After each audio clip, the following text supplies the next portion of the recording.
नमस्कार दोस्तों, स्वागत है आपका अपने यूट्यूब चैनल जियो एग्जाम स्टडी में। दोस्तों आइए आज हम लोग बिहार शिक्षक पात्रता परीक्षा स्टेट का जो एग्जाम 7 सितंबर 2023 को तीसरी पाली में हुआ था उसको आइए देख लेते हैं। दोस्तों इसमें टोटल 150 क्वेश्चन थे, जिसमें हम लोग टोटल 50 क्वेश्चन को केवल देखेंगे शिक्षण क्षमता को, ठीक है दोस्तों। और 100 क्वेश्चन जो सब्जेक्ट का है उसको हम लोग नहीं देखेंगे, ठीक।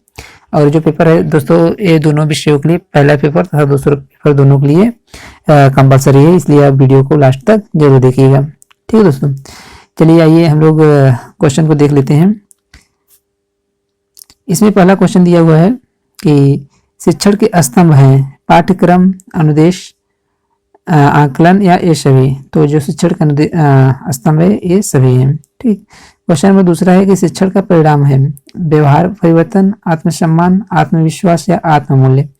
तो दो का सही जवाब का ये हो जाएगा व्यवहार परिवर्तन। क्वेश्चन नंबर तीसरा है 5E मॉडल आधारित है शिक्षण के रचनावाद सिद्धांत पर, व्यवहारवाद सिद्धांत पर, अन्योन्य क्रियात्मक सिद्धांत पर या संज्ञानात्मक सिद्धांत पर। तो सही जवाब का 3 का ये हो जाएगा, ठीक। क्वेश्चन नंबर चौथा है कि विद्यालय में लक्ष्य और उद्देश्य का महत्व है विषय वस्तु की पहचान के लिए, शिक्षक के कार्यों की पहचान के लिए, प्रधानाध्यापक के कार्यों की पहचान के लिए या उपरोक्त में से कोई नहीं।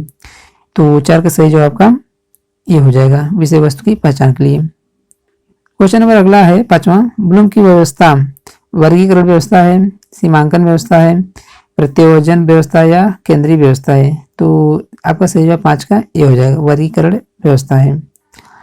क्वेश्चन नंबर 6वां है कि करके सीखो के प्रतिपादक थे मॉन्टेसरी, डीवी, रूसो या फ्रावेल। तो 6 का सही जवाब का बी हो जाएगा डीवी। क्वेश्चन नंबर 7वां है कि निगमन विधि की खामी है, क्या खामियां हैं? तार्किक क्षमता सुधारने में अनुपयुक्त, रटने को बढ़ावा, भूलने की प्रवृत्ति होती है या उपरोक्त सभी। तो 7 का सही जवाब का डी हो जाएगा उपरोक्त सभी। क्वेश्चन नंबर 8वां है कार्यभार विधि महत्वपूर्ण चरण है शिक्षा अधिनियम प्रक्रिया में कहा? किसने कहा? डगलस ने, डीवी ने, पियाजे ने या मोरिस ने। तो 8 का सही जवाब का ए हो जाएगा, यह कथन डगलस का है। क्वेश्चन नंबर 9 है कि पाठ्य योजना प्रक्रिया है अध्याय नियोजन की, विषय क्रिया नियोजन की, शिक्षण कार्यनीति नियोजन की या उपरोक्त सभी। तो 9 का सही जवाब का डी हो जाएगा।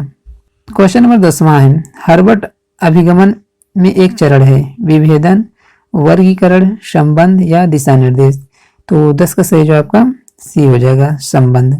क्वेश्चन नंबर 11 है सूक्ष्म शिक्षण आधारित है शिक्षण सामग्री पर, शिक्षण विधि पर या शिक्षण कौशल पर या ये सभी।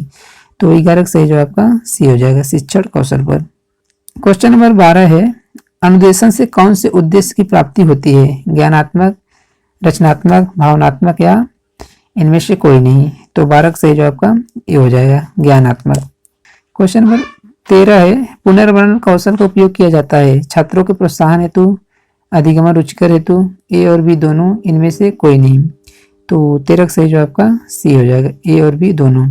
क्वेश्चन 14 है कि कक्षा का पारिस्थितिक तंत्र आधारित होना चाहिए प्राकृतिक तत्व पर, कृत्रिम तत्व पर, तकनीकी तत्व पर या इनमें से कोई नहीं। तो 14 का सही जवाब का ये हो जाएगा प्राकृतिक तत्व पर। क्वेश्चन नंबर 15 है कि कक्षा के भौतिक वातावरण को बढ़ाने में भूमिका होती है शिक्षकों की, छात्रों की, प्रधानाध्यापक की या इनमें से कोई नहीं। तो 15 का सही जवाब का ये हो जाएगा शिक्षकों की, ठीक।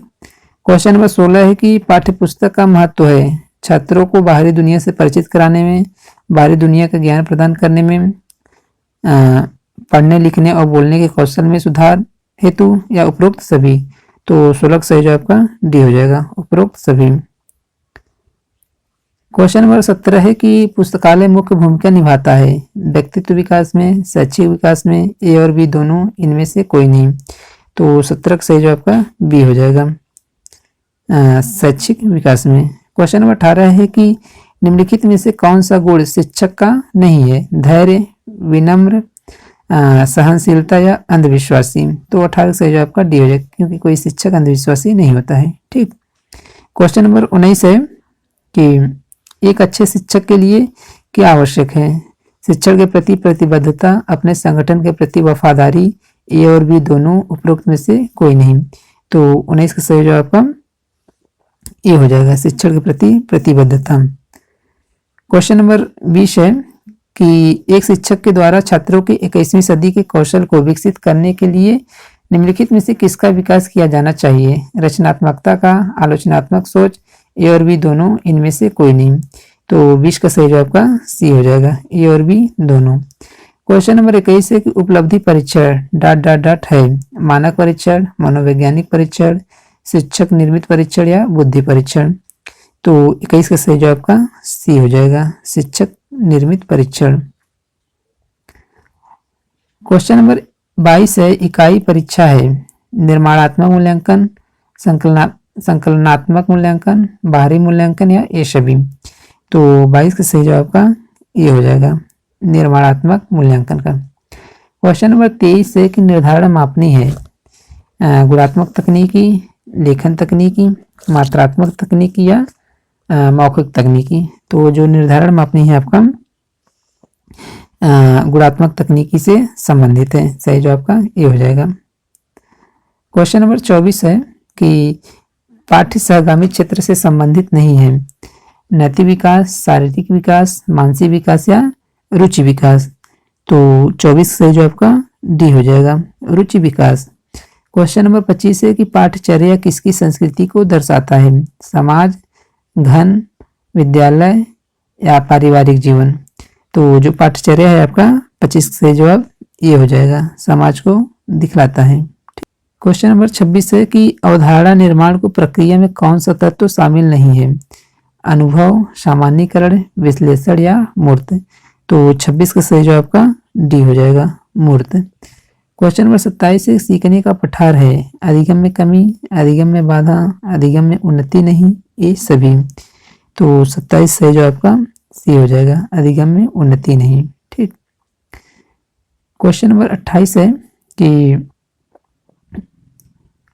इनमें से कौन से शिक्षण अधिगम प्रक्रिया का चरण नहीं है, कुछ नया करने को सीखना, क्रियात्मक अवस्थाएं, प्रवाह या अभिग्रहण। ठीक। तो इसमें सही जवाब का 28 का डी हो जाएगा, अधिग्रहण। ठीक। क्वेश्चन नंबर 29 है कि रेडियो एक प्रकार का शिक्षण सामग्री है, दृश्य, श्रव्य, श्रव्य दृश्य, उपरोक्त में से कोई नहीं। तो ये आपका श्रव्य है, केवल सुना जाता है इससे। ठीक। क्वेश्चन नंबर 30 है कि अच्छी पाठ्य पुस्तक है, श्रव्य सामग्री, श्रव्य दृश्य सामग्री, दृश्य सामग्री या उपरोक्त में से कोई नहीं। तो पाठ्य पुस्तक जो है ये दृश्य सामग्री के अंतर्गत आएंगे, सही जो आपका सी हो जाएगा। क्वेश्चन नंबर 31 है कि रोहिलखंड में 1857 के विद्रोह का सेनापति कौन था, अहमदुल्लाह, बेगम हजरत महल, जंग बहादुर राणा या तात्या टोपे। तो 31 का सही जो आपका ये हो जाएगा, अहमदुल्लाह। ठीक। क्वेश्चन नंबर 32 है कि डोडा बेट्टा चोटी निम्नलिखित में से किस पहाड़ी श्रृंखला में स्थित है, अन्नामलाई, महेंद्रगिरी, नीलगिरी या सेवराय। तो जो डोडा बेट्टा है आपका नीलगिरी पहाड़ी में स्थित है, 32 से जो आपका सी हो जाएगा। क्वेश्चन नंबर अगला है 33, निर्यात आय में कृषि का क्या योगदान है, 10%, 20%, 30% या 25%। तो 33 सही जो आपका ये हो जाएगा 10%। ठीक।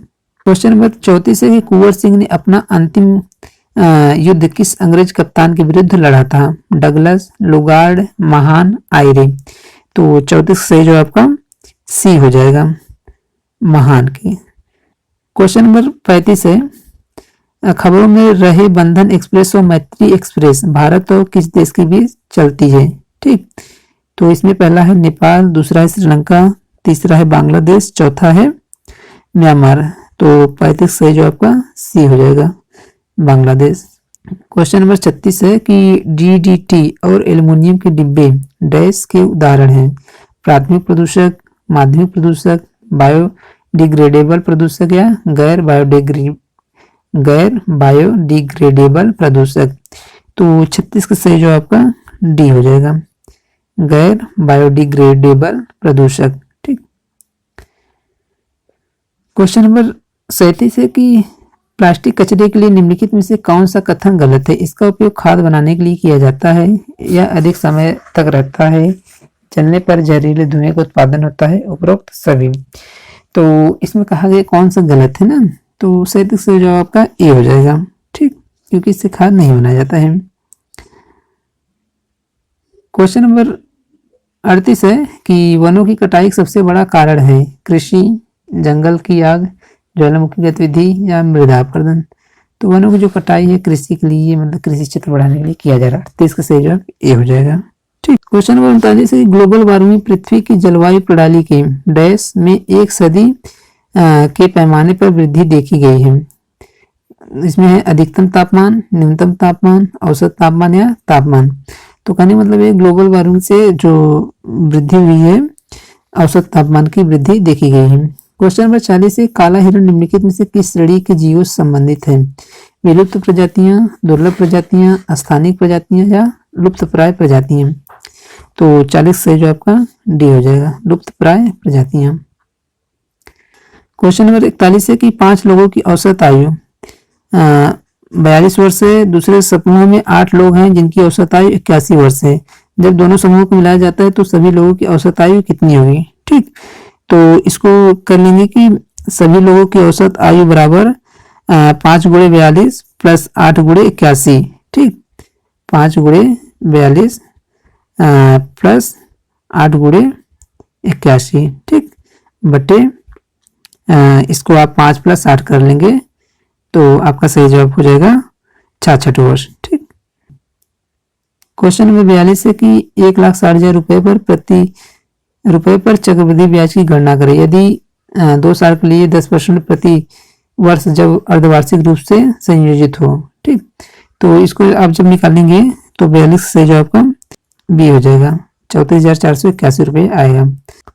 क्वेश्चन नंबर 43 है कि 0.09 और 0.007 का गुणनफल है, तो इसको जब गुणा कर लेंगे तो हमारा सही जवाब ये आ जाएगा 0.00063, ठीक। क्वेश्चन नंबर 44 है कि दो संख्याओं का महत्तम समापवर्तक 8 है जबकि उनका लघुत्तम समापवर्तक 144 है। यदि एक संख्या 16 है तो दूसरी संख्या ज्ञात कीजिए। तो इसमें दूसरी संख्या बराबर लघुत्तम समापवर्तक गुणे महत्तम समापवर्तक बटे पहली संख्या। इसमें 144 गुणे 8 बटे 16 कर देंगे, ठीक। इसको भाग देंगे, गुणा करके भाग देंगे तो आपका 72 आएगा, तो आपका सही जवाब सी हो जाएगा 72। क्वेश्चन नंबर 45 है कि समुद्र तल से 75 मीटर ऊंची लाइट हाउस के शिखर को देखने पर दो समुद्री जहाजों के अनुमान कोण 30 डिग्री और 45 डिग्री है। यदि लाइट हाउस के एक ही और एक जहाज दूसरे जहाज के ठीक पीछे हो तो दोनों जहाजों के बीच की दूरी ज्ञात कीजिए, ठीक। तो 45 से जो आपका हो जाएगा ए 75 कोष्टक में √3 - 1 मीटर, ठीक। क्वेश्चन नंबर 46 है कि मूली अनुपात जड़ अनुपात गुलाब किससे संबंधित हो जाएगा? तो गुलाब जो हो जाएगा आपका फूल से, ठीक, सही जवाब डी हो जाएगा। क्वेश्चन नंबर 47 है वह शब्द चुने जो बाकी से अलग है। टोपी, पगड़ी, हेलमेट, आवरण। तो इसमें आवरण सबसे अलग है, 47 सही जवाब डी हो जाएगा। क्वेश्चन नंबर 48 है कि 8, 12, 9, 13, 10, 14, 11 है, तो आगे कौन सी संख्या आनी चाहिए, ठीक। तो इसमें हम देखेंगे कि जो अंतर है 8 + 1 9, 9 + 1 10, 10 और 1 11, ठीक, 11 और 1 12 आएगा। तो इसमें 12 हम देख ले रहे हैं यहाँ पे, तो सही जवाब का बी हो जाएगा, 15 और 12, 48 का सही जवाब बी, ठीक। क्वेश्चन नंबर 49 है कि यदि पंक्चुअल को 47, 81, 97, 65 लिखा जा सकता है तो लूना को उसी कूटाभाषा में कैसे लिखा जा सकता है? तो इसको जब आप लिखेंगे तो इसको लूना का 5, 7, 8, 6, ठीक, 5, 7, 8 6 सही जवाब आपका सी हो जाएगा। क्वेश्चन नंबर 50 है कि तस्वीर में एक महिला की इशारा करते हुए राजेश ने कहा इसके दादा की इकलौती बेटी मेरी पत्नी है। राजेश उस महिला से किस प्रकार संबंधित है, ठीक।